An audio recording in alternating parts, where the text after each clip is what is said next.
You are in the middle of a conversation, and you feel it. A small, quiet withdrawal.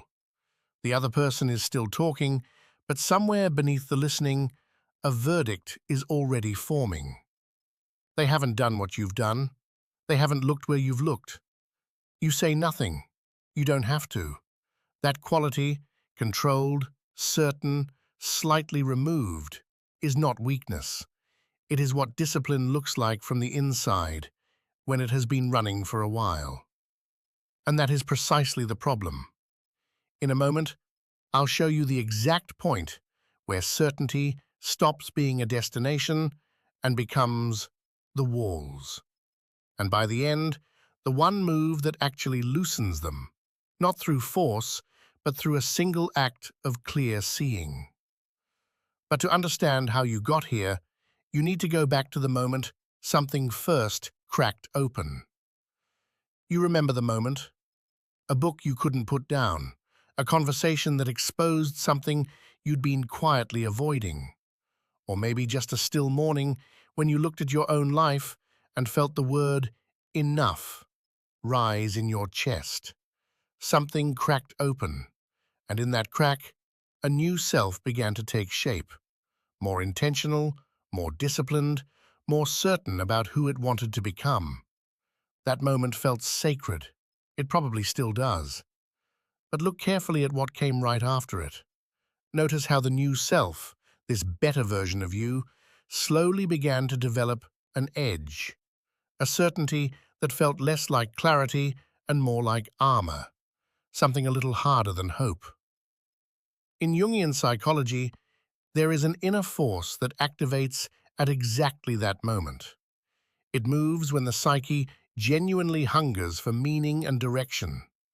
Call it the inner sage, the wise old man. Not a person, an organizing energy. The part of you that suddenly finds the right teacher, the right question, the right framework to hold your search together. It feels like illumination, and it is. But every archetype carries a shadow, a twin that wears the same face. And the shadow of the wise old man is not confusion.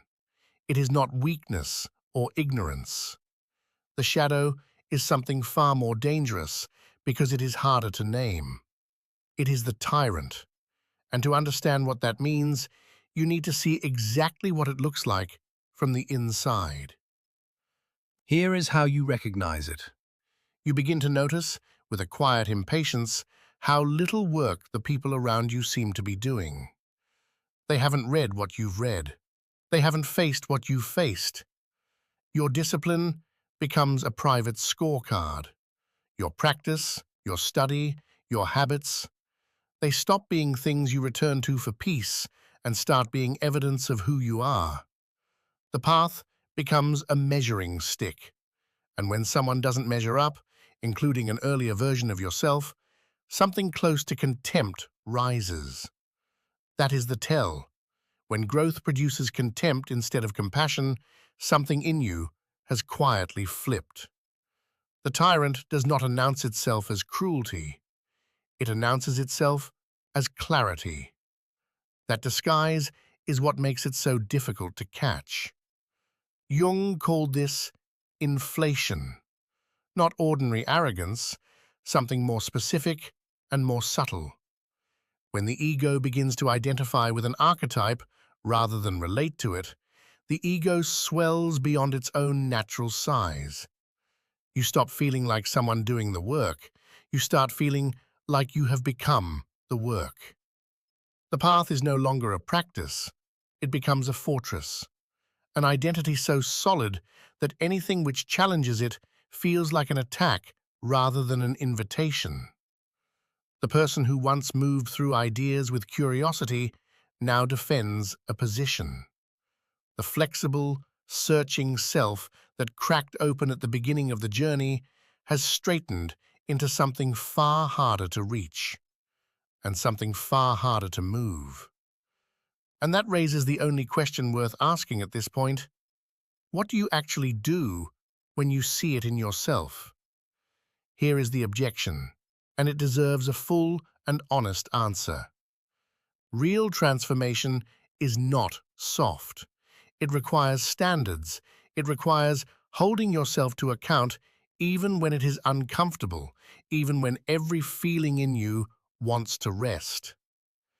Endless self-forgiveness can be its own kind of avoidance, a way of staying exactly where you are while calling it self-compassion. That is true, and it is worth saying plainly. But the line between genuine discipline and the tyrant is not drawn between hard and easy. It is drawn between a discipline that serves your life and a discipline that has quietly become the point of your life. The tyrant does not make you more effective, it makes you more defended. So the question worth asking is not whether you are being hard on yourself, it is who exactly that hardness is for. There is a timing to all of this that most people miss entirely. The tyrant does not arrive at the beginning when you are uncertain and exposed. It arrives at a moment of genuine progress, when the discipline has held, when the evidence is real, when you can look back and actually see how far you have come. That is precisely when the shadow moves in. The new self, strong and proven, becomes the vessel the tyrant inhabits. Because the ego, at the moment of real achievement, is large enough to carry it. This is the Jungian insight that changes everything. The shadow does not attack you when you are weak. It arrives when you are strong enough to carry its weight. Growth without shadow work does not produce freedom. It produces a more sophisticated cage, one you designed yourself with the best materials you had. This is where the reflection becomes personal. Most people who find their way to this kind of inner work, the philosophy, the psychological study, the honest self-examination, they came because they wanted to be free, not to become something rigid. And yet many of them, if they are honest, can feel the tyrant somewhere in their chest, not as a failure, as evidence that the work was real enough to attract its shadow. Have you felt that hardening? That moment when your growth started to feel more like a wall than a door? I would genuinely like to know what that looked like for you, what it felt like from the inside the first time you recognized it. So what do you do with it? Not fix it with a new technique, not fight it. Fighting the tyrant only hardens you further, making you rigid in your war against rigidity. And you cannot ignore it. An unseen tyrant governs from the shadows, quietly making every decision while you believe you are the one choosing. The third path is to witness it, to see it clearly, without collapsing into it and without pushing it away. To recognize it as a part of you that carries real energy, real intelligence, a fierce and distorted love for your own becoming. It wants you to grow. It has simply forgotten how to be gentle about it. You do not dethrone it through force. You dethrone it by seeing it accurately, which is harder than it sounds and more powerful than any method. Which brings you back to the beginning, to that moment when something cracked open and a new self stepped through. That self was not wrong to want more. It was not wrong to demand better. The most honest sign of genuine transformation is not that you have become harder to move. It is that you have become harder to fool, especially by yourself. The tyrant is the wise old man who forgot how to trust the process.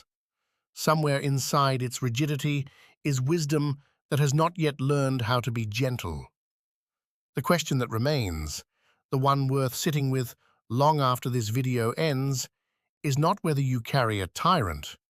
It is whether you have had the courage to look it in the eye. If you have, I would like to hear what you found.